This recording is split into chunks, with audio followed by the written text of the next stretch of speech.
Então, vamos começar nosso estudo da noite de hoje, o último do ano.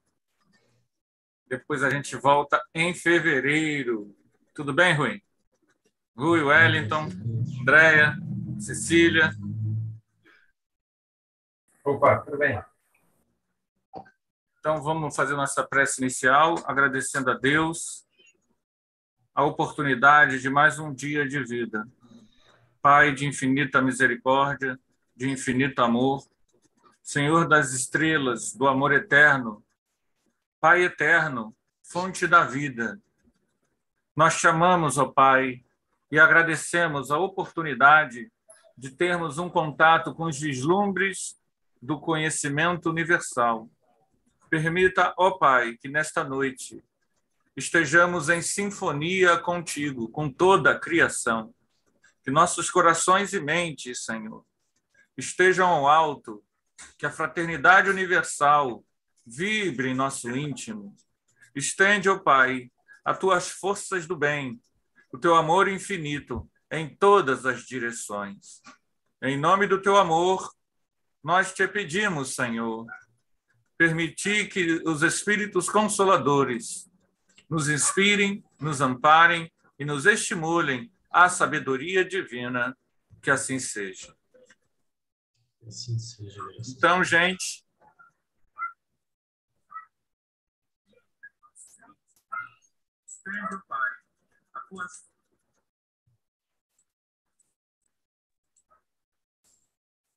vamos começar, então, item 171, Justiça da Reencarnação.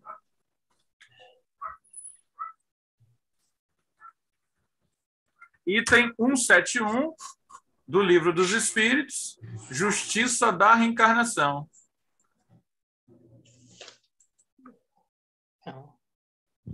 É 170. 170? Isso. Não, mas a gente já estudou isso. Eu sei que a gente não leu 170, mas a gente estudou, né? Em que se transforma o espírito depois da sua última encarnação. A gente não leu o item, mas a gente comentou. Em espírito bem-aventurado, em espírito puro. Tá? E aí eu até comentei que, a partir daí, ele começa uma nova etapa evolutiva. A evolução prossegue ad infinitum. Tá? A partir do momento em que você se torna espírito puro, item 170, você adentra ao que é conhecido como corpo mental e não reencarna mais em mundos físicos, em mundos materiais. Tá? Mas lá, nesse processo cósmico, há um processo evolutivo que transcende todo qualquer conhecimento que nós tenhamos hoje. Não é um conhecimento que nós temos informação. É a evolução dos espíritos puros, que Kardec vislumbra no Gênesis. Kardec comenta sobre isso. Mas vamos, então, agora para um capítulo de alguns aí. 171.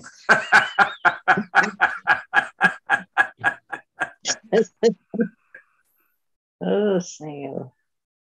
Em que se baseia o dogma da reencarnação?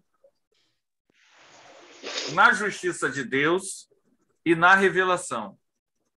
Pois incessantemente repetimos: o bom pai sempre deixa aos filhos uma porta aberta ao arrependimento.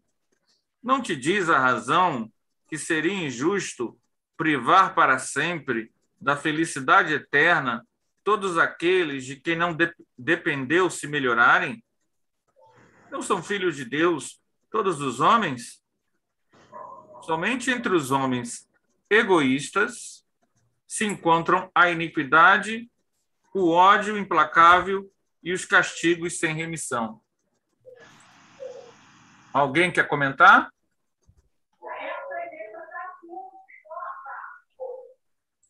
Rui? Wellington?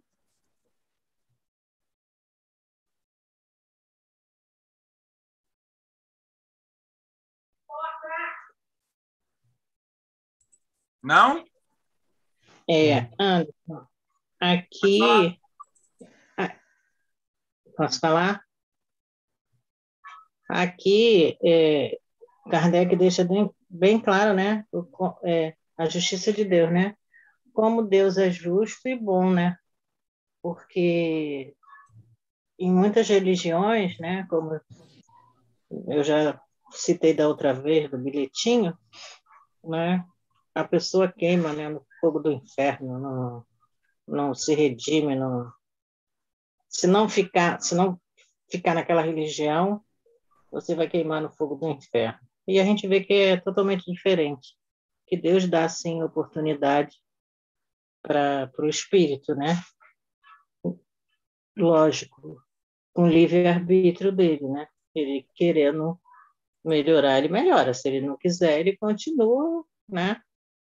Do Isso jeito aí. que está, ou coisa pior. Aí a gente vê como Deus é bom, né? Como Deus perdoa. Ele fala assim, castigo sem remissão, quer dizer, castigo sem perdão, né?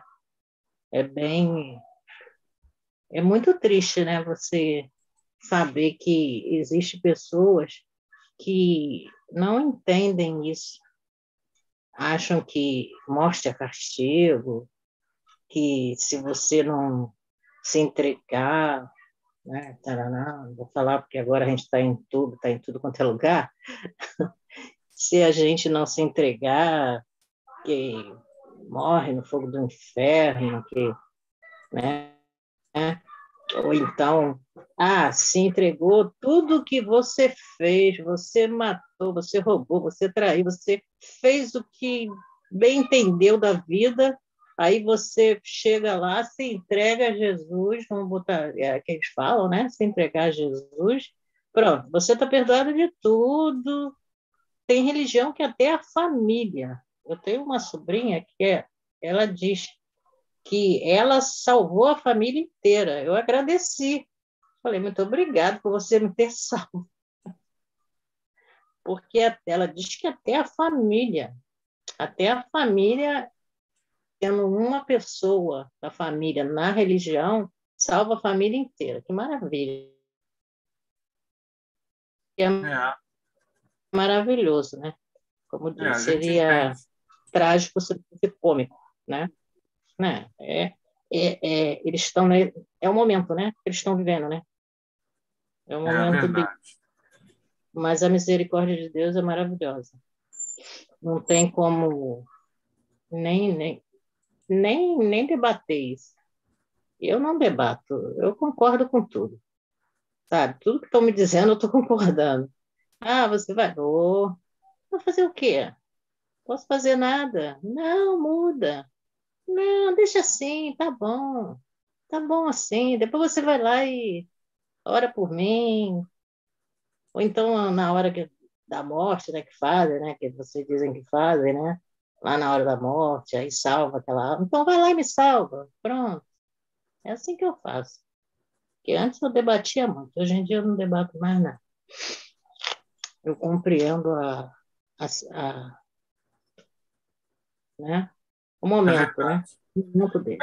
As crenças humanas, elas entendem que elas desconhecem, na verdade, a realidade espiritual da vida. Elas desconhecem completamente, entende? E a gente compreende completamente isso. A gente compreende que eles não compreendem isso. A gente compreende isso. Porque falta o que a gente está fazendo aqui agora, é divulgar o conhecimento. Não é isso? A gente precisa levar as pessoas o conhecimento de que existe a reencarnação e de que o Deus é de misericórdia. E essa é uma lei divina. Essa é uma lei divina. Não é uma lei que contrarie as determinações divinas. Então, a gente entende perfeitamente que as pessoas ainda têm dificuldade de entender isso. Esse é um conhecimento, para muita gente, misterioso. Mas basta a gente saber o que ele está dizendo aqui. Não são filhos de Deus todos os homens? Então, a gente começa a ver que a visão espírita sobre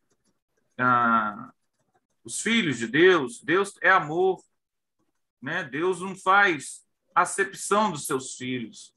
E, justamente, uma vida é muito curta para a pessoa ser avaliada para o resto da eternidade, né?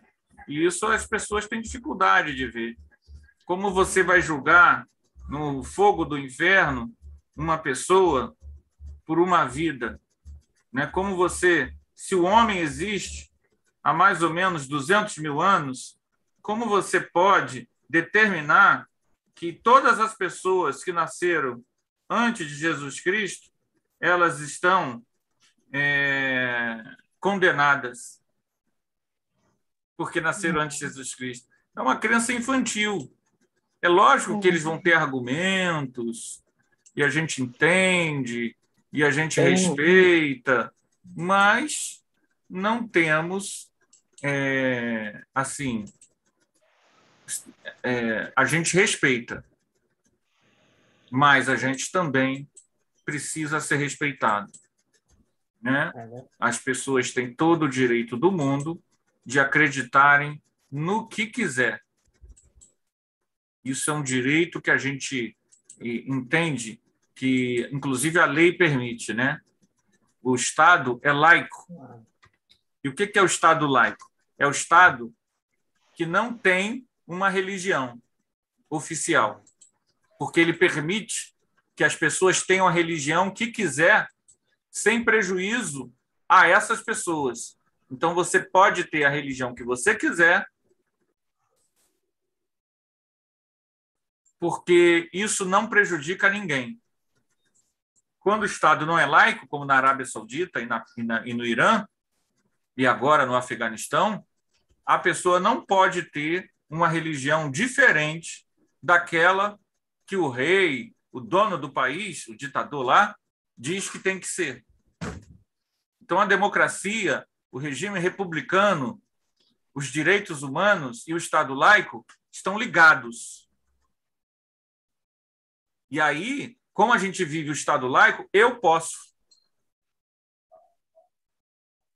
entender a realidade como eu quiser. E eu entendo a realidade, nós entendemos, nós espíritas entendemos a realidade a partir da reencarnação. Quem não quiser entender, aceitar, acreditar, é um direito da pessoa,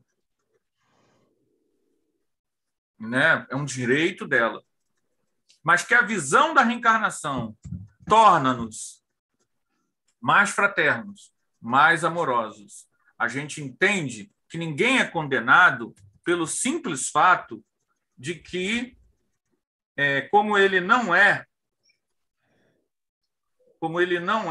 da nossa crença, ele é condenado. A gente entende isso. E isso não tem preço, gente.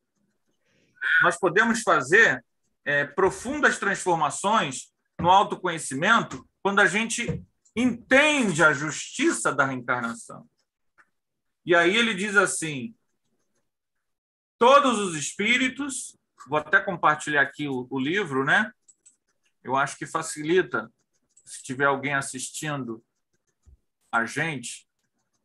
Deixa eu dar uma olhada aqui no YouTube. Tem alguém aqui? Ah, nossa amiga Cristina está aí, Valéria também. Então, temos audiência. Boa noite, Cristina. Boa noite, Valéria. Vou escrever aqui. Boa noite a todos. Ó, Tarcísio também está dando boa noite. Boa noite para quem é de boa noite. Boa noite, Valéria e Cristina. Pronto. Escrevi lá. Então, agora deixa eu compartilhar. Cadê o livro dos... Ah, está aqui. Vamos compartilhar o Livro dos Espíritos. Cadê você? Ah, você está aqui.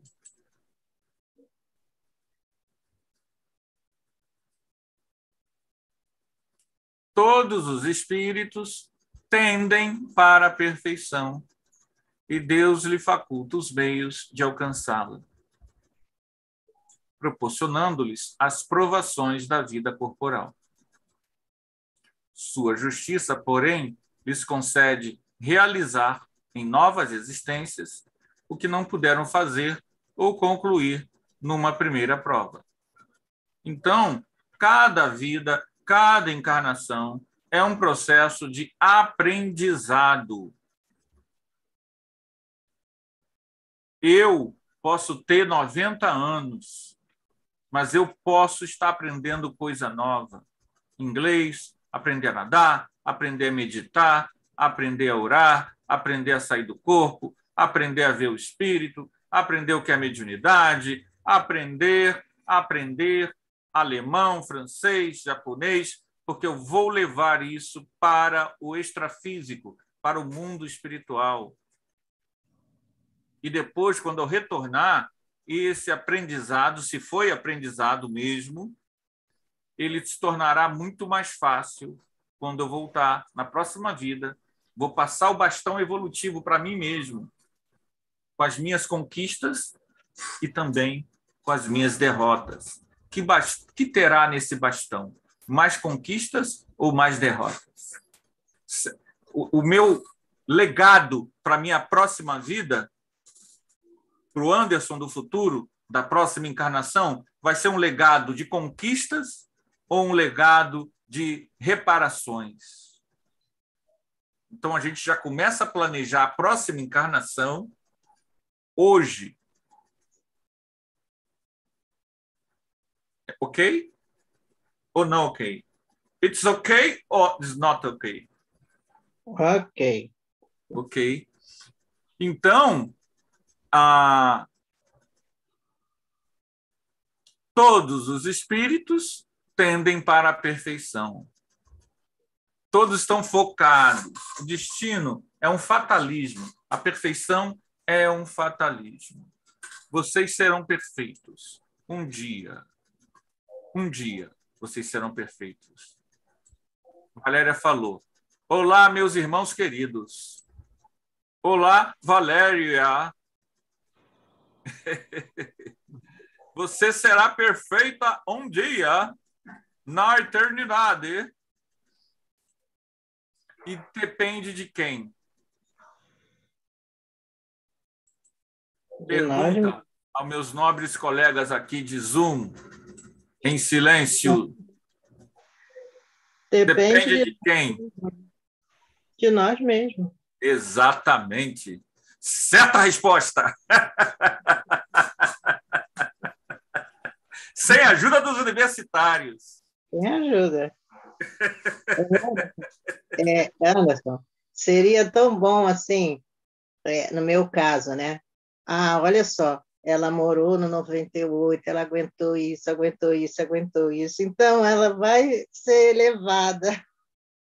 Aí na próxima eu já volto como espírito puro, seria uma maravilha. Não enquanto você estiver só aguentando.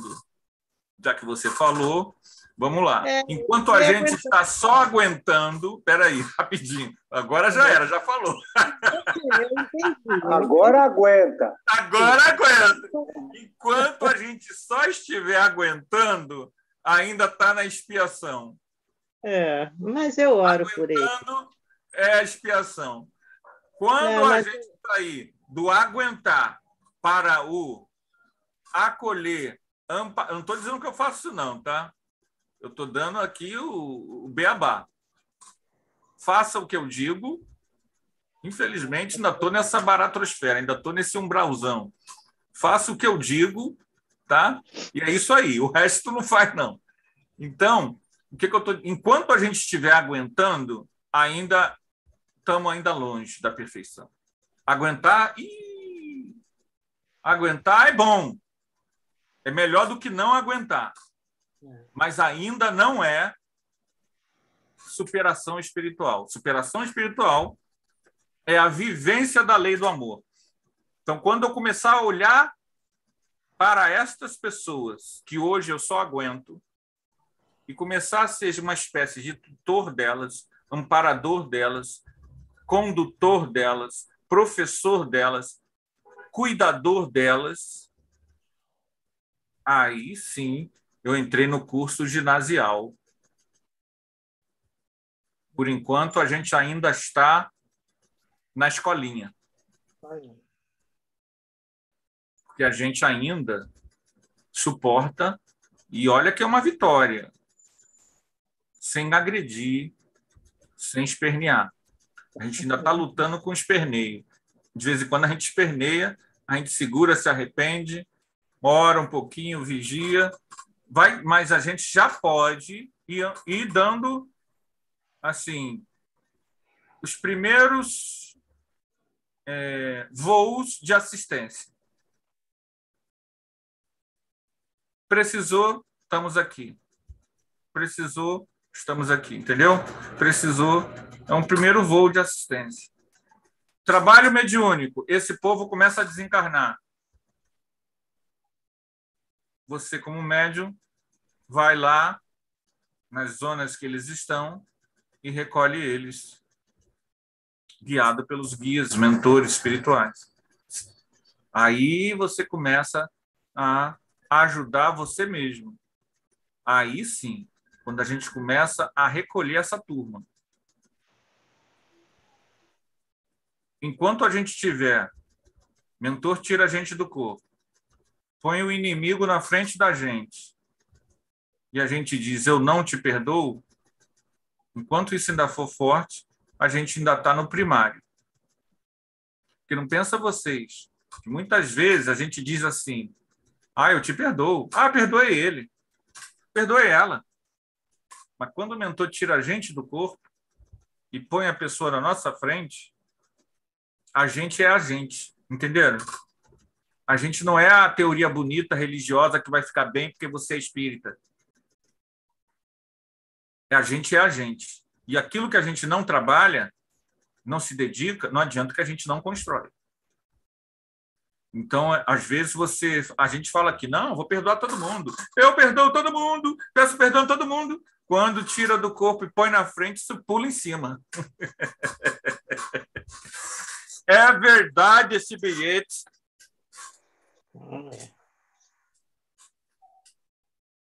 Vamos dar uma olhadinha, vamos dar uma espiadinha aqui no... que Valéria escreveu, ó. Estou tentando melhorar muitas coisas, porém, casamento fica para a próxima, sem estrutura.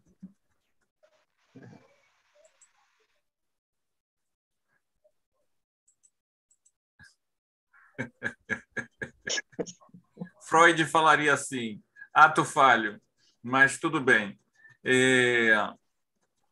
Não falamos de casamento aqui, Valéria.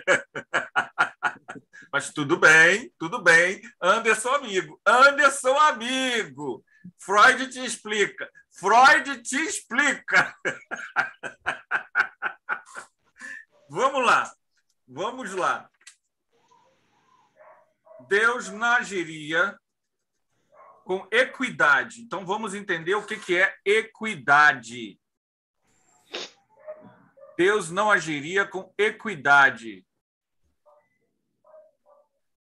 Não obraria Deus com equidade, nem de acordo com sua bondade, se condenasse para sempre os que talvez hajam encontrados, oriundos do próprio meio. Olha a sociologia aí. Onde foram colocados e alheios à vontade que os animava. Olha os condicionamentos culturais, educativos, que muitas vezes fazem a pessoa aderir a ideias equivocadas. E, às vezes, não é nem ela que necessariamente tinha aquela ideia. A sociedade empurrou ela para pensar assim. Por exemplo, para vocês entenderem o que eu estou falando. Conhecido meu, ele esteve na Europa. E ele viu Agora eu não sei dizer exatamente, eu posso estar enganado na descrição. Ele entrou num parque na Alemanha, era verão, e as mulheres tomavam banho de sol nua. Eu acho que é nua, não sei se é topless ou nua, tá? E aquilo ele achou estranho.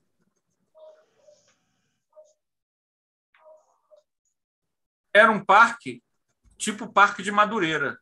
Vocês estão entendendo? Pergunto eu a vocês, é possível fazer isso no Parque de Madureira? Aqui não. Nem pensar. Exatamente. A gente está condicionado a achar que a nudez feminina é impudícia, é pecado, é indecência, é imoralidade, atentado ao pudor. Mas o homem pode tirar a camisa numa boa. É. Isso quem faz, eu não estou dizendo que pode mudar, que tem como mudar, eu não estou dizendo nada disso, eu só estou constatando um fato para vocês entenderem como a sociedade ela nos impõe certos condicionamentos. Tem país em que se a mulher mostrar o rosto fora de casa, ela é punida como impura. É presa, pode ser até apedrejada. E muitos de nós, agora pasmem vocês, muitos brasileiros, nós que eu digo brasileiros, se nascêssemos nesse país hoje, faríamos parte do apedrejamento. Vocês duvidam disso?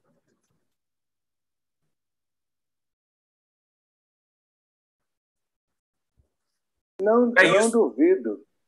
Não duvido porque uma sociedade que se choca mais com o beijo entre duas pessoas do mesmo sexo do que com um sujeito batendo numa mulher, ou roubando, ou destruindo as coisas, né, da natureza, maltratando o animal.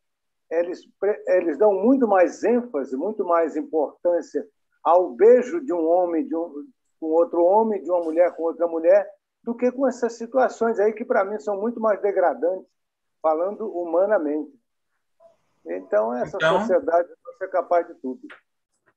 Então, Kardec tem todo aqui o argumento de Kardec, então, ele nos diz o seguinte: não obraria a Deus com equidade, nem de acordo com a sua bondade, se condenasse para sempre, que é o que o inferno fala, a ideia de inferno, né?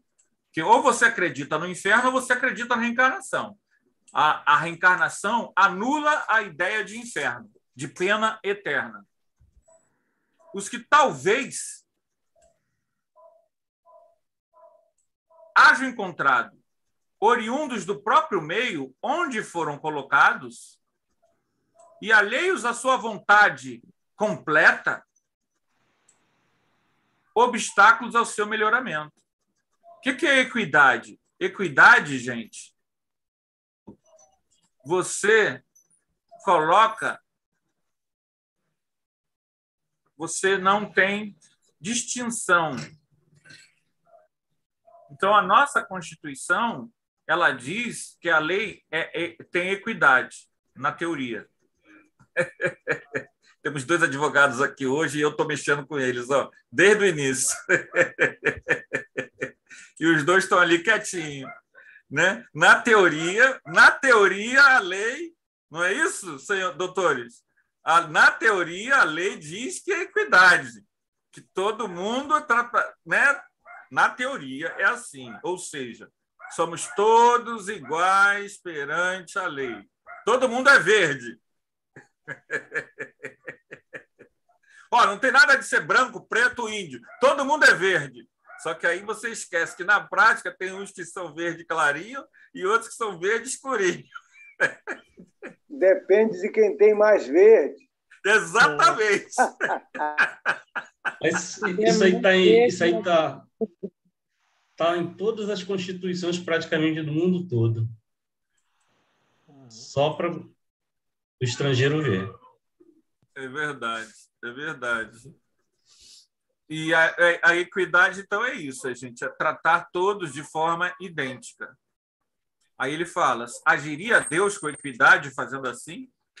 Se ele coloca uma pessoa para nascer num país em que é legítimo fazer isso e isso, e a pessoa vai e faz isso e isso, aí a pessoa que foi educada a ser assim desde criança,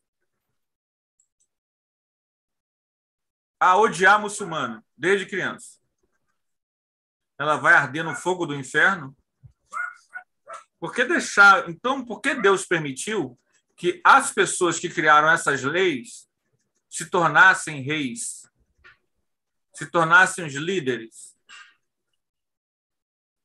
Aqui, muitas tribos tinham o ato da antropofagia. Alguém sabe o que é antropofagia? Deixa eu olhar aqui para vocês. Sabe, Cecília, o que é antropofagia? Comiam uns aos outros. Isso. Canibalismo, né? Devorarmos uns aos outros. Esses índios vão ser condenados ao fogo do inferno se eles estão se rendendo a uma cultura deles? Não. Então, a ideia de inferno, como Kardec coloca, ela é infantil. Infantil. Mas aí que a gente vê o primitivismo do espírito. Porque eles não vão ser condenados, porque eles, primeiro, eles não entendem, não têm o conhecimento, não tem nada. Para eles, isso é normal. Então, isso, para nós que estamos estudando, que falamos espíritos primitivos, esses índios que você está falando, esses são espíritos primitivos, que ainda não atingiram o conhecimento para saber que isso não se deve fazer. Não é isso ou não? É verdade. É verdade. Que nós podemos considerar espíritos primitivos são esses canibais? Sim, pode ser sim. Claro que a gente está trabalhando com hipóteses. Sim, sim. A gente acredita que sim, né? Sim. Já que a gente hoje não come mais gente, mas a gente ainda come o boi, o porco e a galinha. Mas veja bem, talvez uma civilização que não se alimente mais de bicho olhe para nós e nos ache também, nós, primitivos. Olha só, sim. Eles são primitivos. Mas isso, Anderson, é grau evolutivo do espírito. Isso. Tem o primitivo tem o primitivo primário e tem o... Entendeu? Eu acho que isso aí é grau. Isso aí mesmo, verdade. Nós estamos lá embaixo, mas nós estamos primitivos, mas já atingimos um determinado grau de entendimento que não devemos fazer muitas outras coisas. Mas ainda estamos no grau primitivo, mas já estamos no outro grau da escala. Isso aí. A questão maior agora, isso que você me falou me vem à mente, se nós aqui, todos nós que estamos aqui assistindo, você, meu amigo, que está aí no YouTube e está assistindo esse estudo depois, pare para pensar. Se você reencarnar num planeta em que a cultura ainda devora a gente, você comeria ou não comeria? Você teria moral acima do coletivo ou se renderia à cultura? Tem gente que vai à China e come cachorro. Tem um amigo meu que era da Marinha Mercante, né? Aliás, foi trabalhador aqui do Arautos, Antônio, grande trabalhador, Antônio Brito, e ele foi lá na China e ele contou para mim que muitos colegas comeram. Ele não se permitiu, já que lá na China era uma iguaria o cachorro. Que nem tem no Mercadão de Madureira, tem coelho, tem galinha, tem pato. Eles viam assim o cachorro nas gaiolas. É uma raça de cachorro específica que é cultivada, que nem cultiva boi, e para virar iguaria. Aliás, chinês come quase tudo. Mexeu a perninha, eles estão matando e botando. Aliás, foi aí que levou a Covid, porque eles comem de tudo, tá? Tem iguaria para tudo. De barata a grilos e cupins e formigas e cachorros. Entende? Aí a gente vai dizer, hoje, a segunda maior nação econômica do mundo, quem é? A China. Em breve, eu creio, é uma crença, não é uma certeza, em breve, daqui a uns 20 anos, vai ser a maior nação econômica do mundo. Ela tem uma sonda em Marte. Não sei se vocês sabem disso. Neste momento, a China tem uma sonda no planeta Marte. Tem uma sonda americana, uma sonda de um consórcio europeu e uma sonda chinesa em Marte. Então, é um país que tem alta tecnologia. No entanto, eles comem quase tudo que se mexe. Mas aí, Anderson, o país que come tatu, gato, cobra, coelho, frango, galo, porco, tem moral para falar alguma coisa? Exatamente. Não tem. Por isso que essas análises... Olha a questão que eu levantei. Será que se nós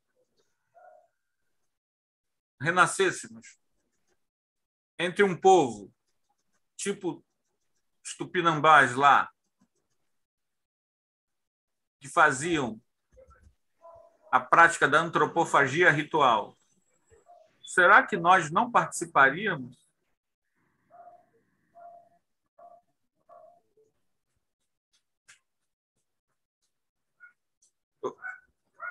Tem um conhecido que ele participou de um ritual mediunizado. Ele estava mediunizado. Quando a entidade que estava com ele fez o sacrifício do animal, ele ficou chocado. Aquilo repercutiu lá no íntimo dele. E, a partir dali, ele começou a se afastar dessa crença. Por quê? Porque aquela prática não era mais para ela, para a pessoa, entenderam? A pessoa podia ter uma enorme simpatia pela crença em si, mas a prática mexeu muito com a pessoa. E aquilo fez um clique. Eu acho que meu lugar não é aqui. É disso que eu estou falando. Isso é evolução. Quando você olha para aquilo que todo mundo está fazendo, a tendência, segundo Freud, na psicologia das massas, é o arrebanhamento. É o rebanho. Freud fala disso, psicologia das massas. É o arrebanho, a coletivo. Aquilo vira um amálgama que toma conta do livre-arbítrio, porque a pessoa não tem evolução.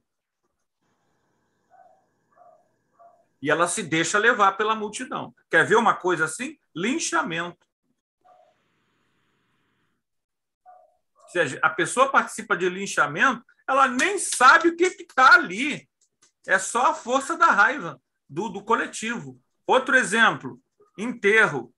Você está lá, o teu parente está lá sendo enterrado. Tu está lá tranquilo. Chega teu primo.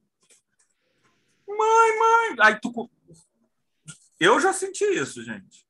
A dor do meu primo ou da minha prima, aí, até então, eu estava me segurando. Aí você sente as lágrimas caírem. Vocês já tiveram isso? Nunca tiveram, não? Eu te contei, Anderson, eu te falei isso. Isso aconteceu da minha avó. Eu nem tinha, nem como pela minha avó, mas a emoção deles, dos meus outros parentes, me emocionou. Aí eu me afastei deles para não me emocionar mais. Olha que cara caixa grossa, né?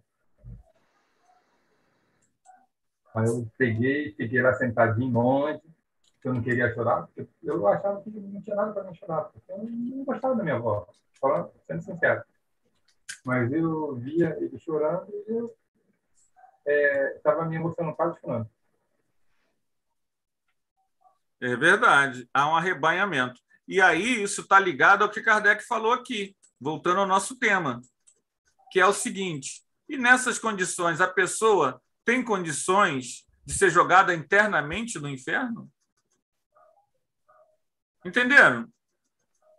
Se nós sabemos que há uma série de condições, agora mesmo, eu estava vendo uma série, a menina, segundo a série, The Alienist, o alienista, a menina, ela fez uma série de assassinatos.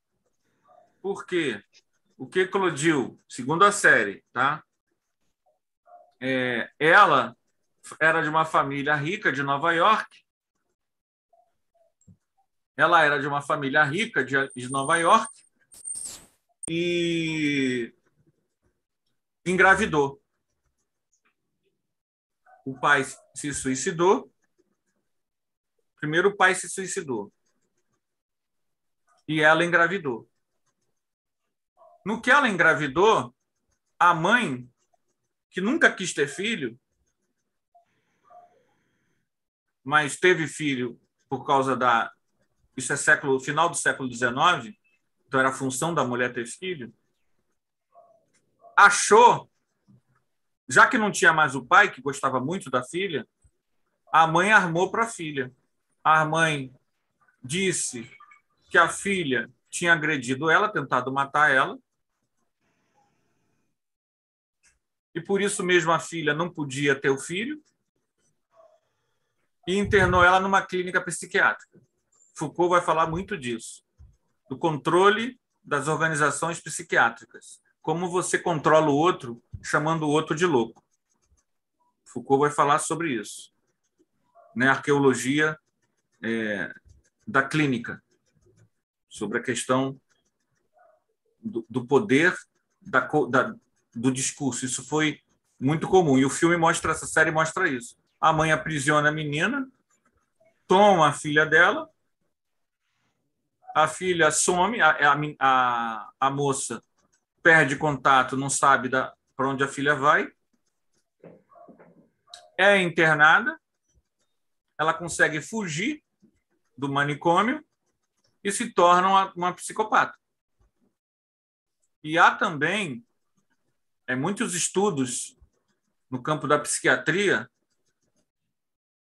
Já pude ver psiquiatras especialistas em psicopata afirmando que, em muitos casos, o psicopata foi violentado quando criança, violentado sexualmente.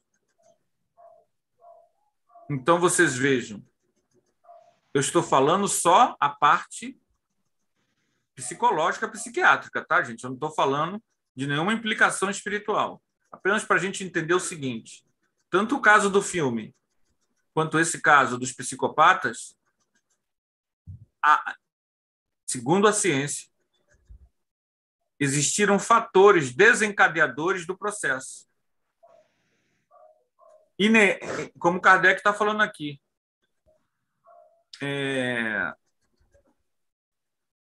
inerentes a eles, independente da vontade deles. Estão entendendo, gente?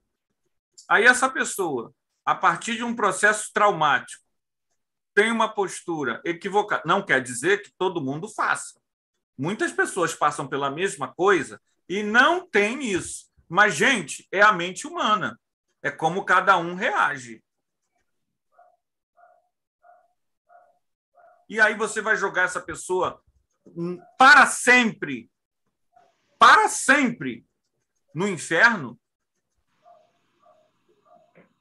Então, por que se permitiu que ela fosse violentada? Por que se permitiu que ela perdesse o filho? Por que ela nasceu numa mãe que não queria ter o filho, que a odiava? Entenderam? a vida humana, sem a reencarnação, é extremamente injusta. 400 anos de escravidão. A pessoa estava lá na casa dela, com a cultura dela, com a vida dela na África, vivendo uma boa. Foi pega aprisionada para viver e morrer como escravo. E só porque ela jogou uma cobrinha na janela da senhora, ela vai ser condenada? Uma cobrinha, pequenininha, venenosa, na janela da sinhá? Não é mais fácil ela se redimir disso? A sinhá vinha preta, a preta clarinha, mas preta.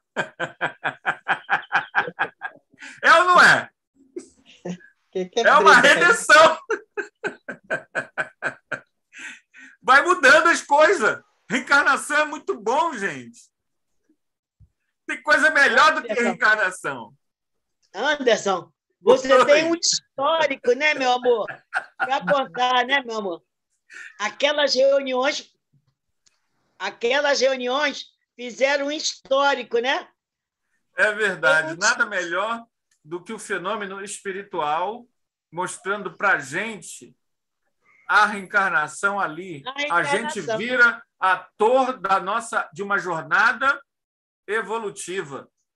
Isso é impressionante. Impressionante. Eu conversava com amigos, com esses colegas da escola, né, que não acreditam em nada. Até a professora falou, não acredito em nada disso, mas eu gosto de ouvir. Você gosta de ouvir? Então eu vou te contar.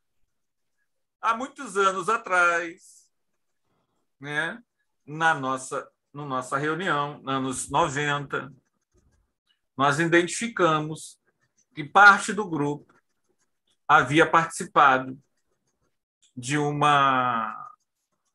levante de uma fazenda na Bahia. A gente não sabia onde era, tá? A fazenda.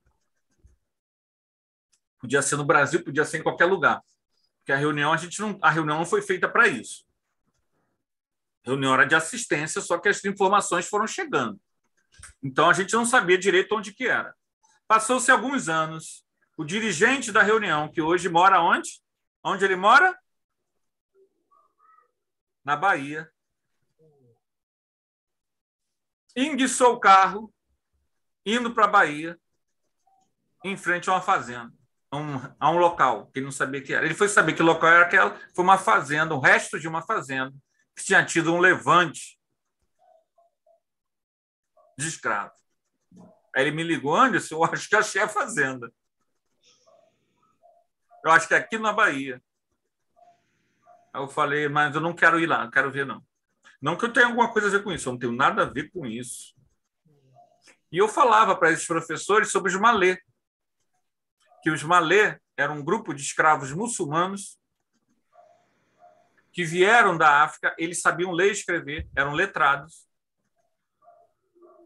enquanto nem os senhores da fazenda sabiam ler e escrever. E eu falava para os professores, que eu achava interessante, que dando aula esse ano sobre os malê, que eu me liguei da busca intelectual que eu sempre tive, e que os levantes, porque o escravo crioulo, aquele que nasceu no Brasil, ele não fazia levante, ele se adaptava. Só o escravo africano, aquele que vinha da África, que era livre lá, enquanto os malê, chegou um momento que ninguém queria mais escravo malê. Porque eles criavam, aonde eles iam, eles buscavam criar revoltas. Entende? E aí você começa a fazer os links entre o conhecimento da história, as informações mediúnicas e a reencarnação. E o que é melhor disso tudo? Saber que a gente teve nova chance, o grupo teve segunda, terceira, quarta, quinta chance para se redimir. Alguns provavelmente ainda se mantêm revoltados no mundo espiritual, alguns têm antipatia com outros, né? A gente às vezes encontra, a pessoa olha assim, não vou com a cara desse cara, não cruzo com a casa. Às vezes é o nosso passado ainda vivo, porque a gente não trabalhou o perdão. Como a gente não trabalhou o perdão, a cada nova encarnação que você vê a pessoa, aquilo está mal trabalhado, qualquer coisa, um sorriso do outro já é o suficiente para você ter antipatia. Só que isso tem um preço, né? Não evoluir tem um preço muito alto. Infelizmente. Dor, dor e dor. Alguém quer falar alguma coisa?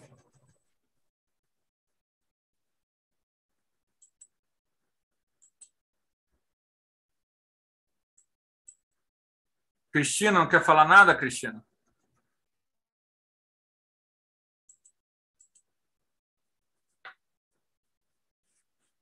Na dica de nada? Tarcísio, está quieto hoje, Tarcísio. Hoje é a última reunião do ano. Depois só... Eu nem sei quando. Não sei nem como é que vai ser a nossa reunião de livros de espíritos. Vamos ver isso no futuro. Porque o nosso horário no Arauto vai mudar no presencial. O que você está falando aí é uma coisa bem lógica, né? Sem a reencarnação não tem. Eu ficaria mais perdido que cego em tiroteio sem a reencarnação. Porque ela me deu um foco, uma visão de tudo aquilo que eu achava que era injusto, que eu achava que não é possível acontecer isso. Eu comecei a vivenciar que tudo é normal, que tudo está do jeito que tem que ser, tudo tem que estar do jeito que tem que estar. Por quê? Porque não há inocentes, não há pessoas que... se você achar isso, eu parto desse princípio, que se você achar que há inocentes, você começa a dizer que Deus é injusto, né? E que Deus não é passível de erro, porque ele comete erros de fazer. Inocente não injustiça. Tem. Então a gente eu discordo tem que analisar por esse ponto. Eu discordo um pouco, apesar de saber que não foi isso que você quis dizer, mas eu estou explorando para poder a gente fazer um debate, né? Sim. Eu só discordo de você no sentido de que tudo deve estar do jeito que está, mas vou explicar. Sim. A ideia dos direitos humanos, por exemplo, ela surge no século XIX. A doutrina espírita vai falar sobre isso. Pela primeira vez, uma religião vai falar sobre isso. A doutrina espírita é profunda defensora do direito da mulher, do negro, do idoso, da criança. É precursora. Que é o que todos os seres humanos, Kardec fala o termo equanimidade. Então, direitos humanos é isso. Precisamos ter equanimidade. Todos os direitos ao ser humano, por ser humano. Mas essa ideia, apesar da doutrina espírita falar dela já no Livro dos Espíritos, em 1857, ela só se torna realmente algo inquietante após a tragédia do nazismo em 1945, quando Hitler aprisiona europeus brancos em campos de concentração. Enquanto os campos de concentração aprisionavam africanos e asiáticos, não tinha problema. É a realidade da história, tá, gente? Mas quando Hitler fez, ele não criou o campo de concentração. O campo de concentração já existia pelo mundo todo. O Japão que fez atrocidade com chineses e coreanos, ninguém fala disso. Mas quando o Hitler fez com o europeu, aí o povo sentiu. Com o fim da guerra, olhando os campos de extermínio, os diversos campos de extermínio, os países se uniram e criaram a Carta dos Direitos Humanos. Só que a Carta dos Direitos Humanos, ela não é uma lei, como disse o Rui. Está escrita nas diversas... Todo país que é da ONU tem que estar ela escrita, porque senão ele não pode ser da ONU. Só que ela, apesar de estar na Constituição ou de alguma forma na lei dos diversos países, ela é uma luta. Ela não é algo que está realizado. Ela é um princípio a que a gente lute. Então, não é algo assim, tudo está certo. Não, não está. Não, mas você entendeu? Não entendeu o que eu quis dizer. Eu estou dizendo que tudo está acontecendo como tem que acontecer, não que ela fique estacionada. Tudo que acontece é para que seja tomada uma atitude de haver modificação daquilo que não está correto. Então, tudo isso tem que acontecer. Não existe vítima. Não existe vítima. Eu sempre falo isso. Você não sabe, você não vai tomar um remédio sem saber qual é a causa da tua dor. Eu estou com uma dor aqui. Aqui aonde? Aqui no corpo. Tá, então eu vou tomar isso aqui. Não resolveu. Você tem que ir ao médico, tem que saber qual é a causa para que você lute contra ela. Então, essas coisas que acontecem, elas são necessárias para que elas sejam dissipadas. Elas vão desaparecer a partir do momento que você tenha conhecimento do mal que elas fazem. Aí a gente vai lutar para que elas sejam dissipadas. Isso não quer dizer que não venha outras. Vão ter outras que a gente vai ter que lutar para tirar. As pessoas que são vitimadas, elas não são inocentes na lei de causa e efeito. Sim. É isso que você quis dizer. Eu entendi. Eu só estava... Elas não são inocentes. Valeu elas não são inocentes na lei de causa e efeito. Nada acontece. Não existe bala perdida. É triste. Não é para acontecer a bala perdida. Não é. E aqueles que atiraram vão ter também, estar presos à lei de causa e efeito. É justamente o que eu falei. Elas acontecem para que seja tomada uma atitude. Exatamente. Mas o que acontece, a gente sabe que acontece. Não justifica. Não estamos justificando o mal. Mas acontece, não acontece? Aí, quando acontece, aquela pessoa que sofreu o ato... Cansei de ver isso em reunião mediúnica. Você vai e faz... Mesmo os médiuns desconhecendo completamente de quem é a pessoa, você vê que em vidas passadas a pessoa criou as condições negativas que a atingiram hoje. Dia virá em que o nosso planeta não terá esse tipo de ação. E ninguém vai sofrer as consequências desses atos. É o mundo regenerado. Isso virá um dia. E nós vamos ter que transformar isso pela lei do amor, não da violência. A gente vai ter que falar de reencarnação.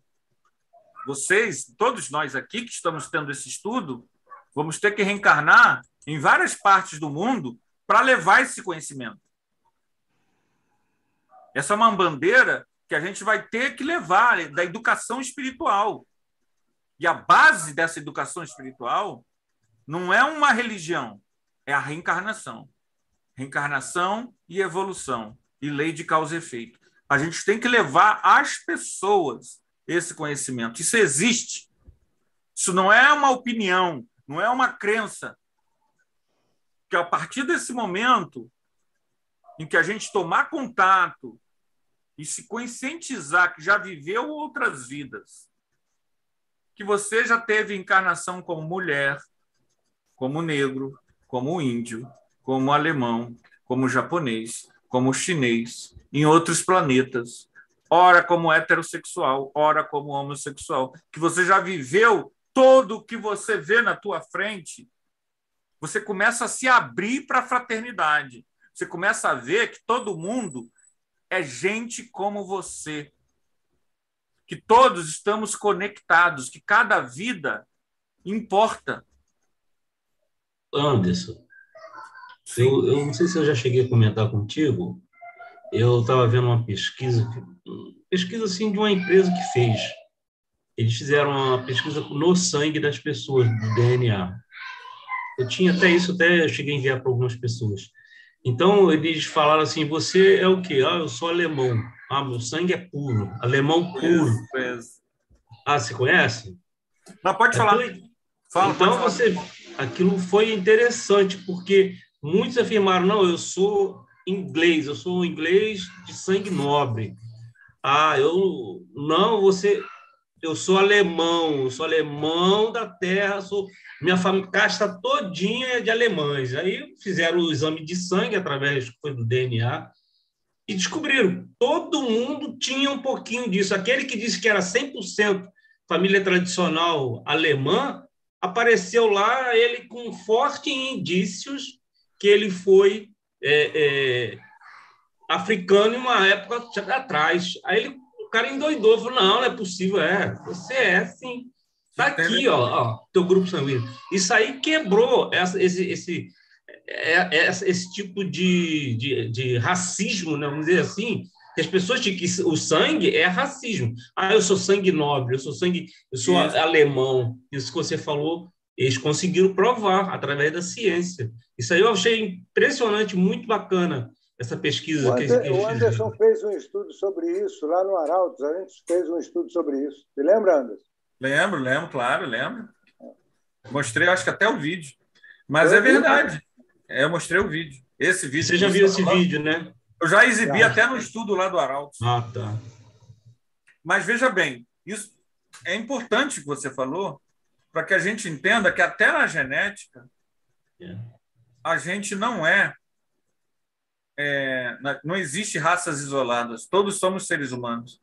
E todos estamos conectados pela genética com descendências que a gente nem suspeita. Realmente é impressionante.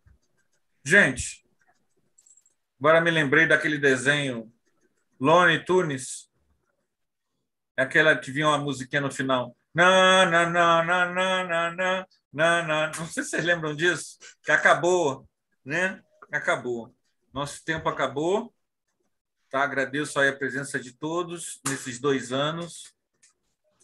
Nosso horário no Arautos vai sofrer alteração e isso vai afetar o nosso estudo.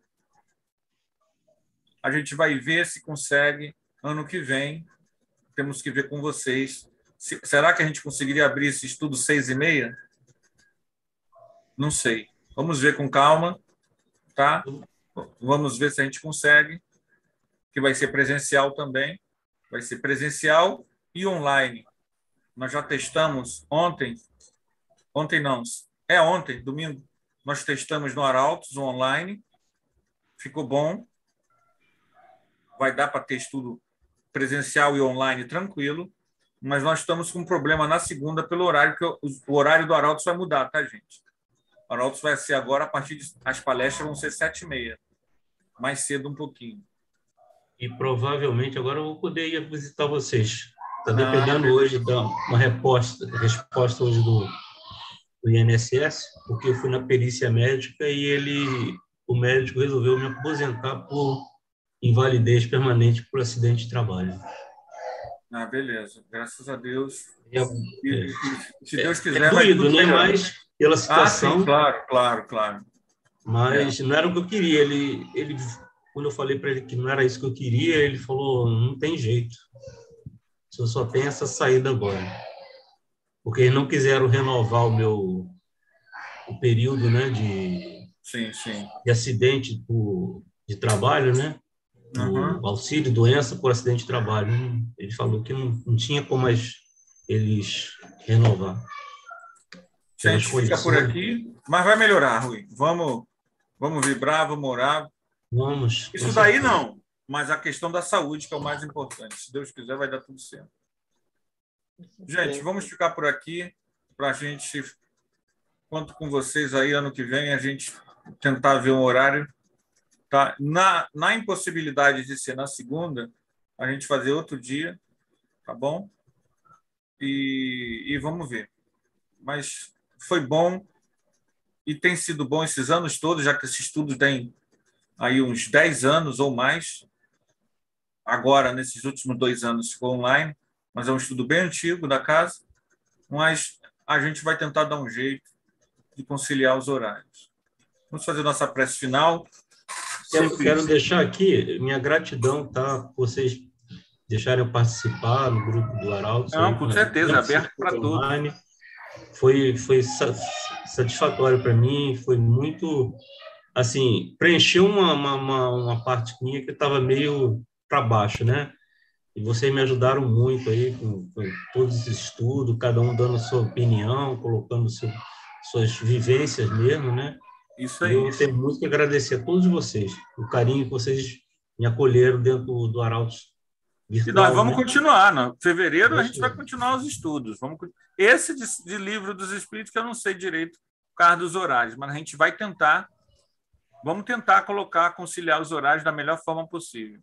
Tá? Mas a gente agradece aí ao Rui, Consuelo, a Cristina. Isso é que justifica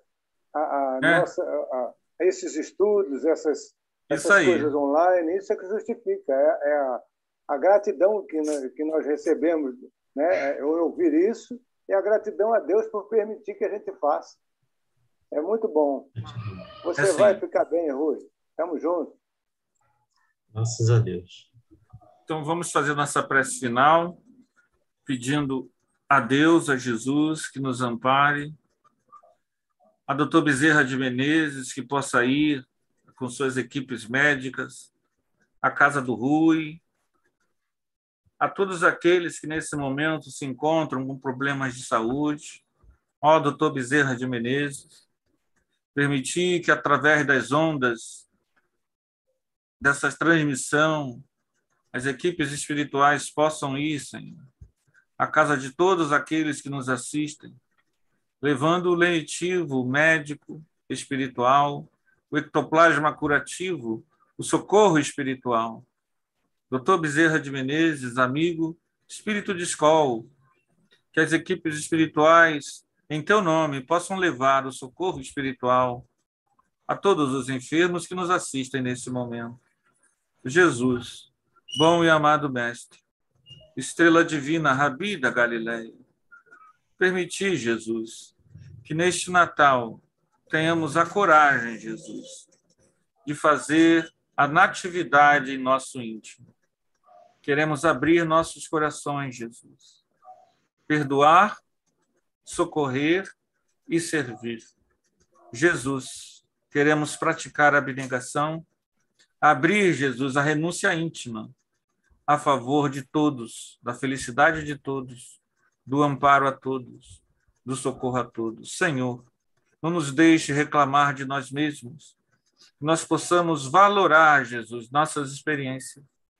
Permitir, Senhor, que nesta semana de Natal, a tua presença em forma de criança possa nascer em nossos corações, renovando nossas almas, Jesus, enxugando nossas lágrimas, Jesus, socorrendo nossos espíritos. Abençoa-nos, Jesus. Permita, Senhor, como tu apareceste para Maria Madalena, que nós possamos ver a tua presença no meio de nós. Necessitamos de ti, Jesus, em nossos íntimos. Ampara-nos, Senhor. Socorre-nos, Senhor. Inspira-nos, Senhor. Permitir, Jesus, que este Natal o Cristo interno nasça dentro de nós. Em teu nome, Jesus. Em nome de Deus. Em nome do amor e da fraternidade universal que une todos os seres e coisas. Damos por encerrada a nossa reunião da noite de hoje.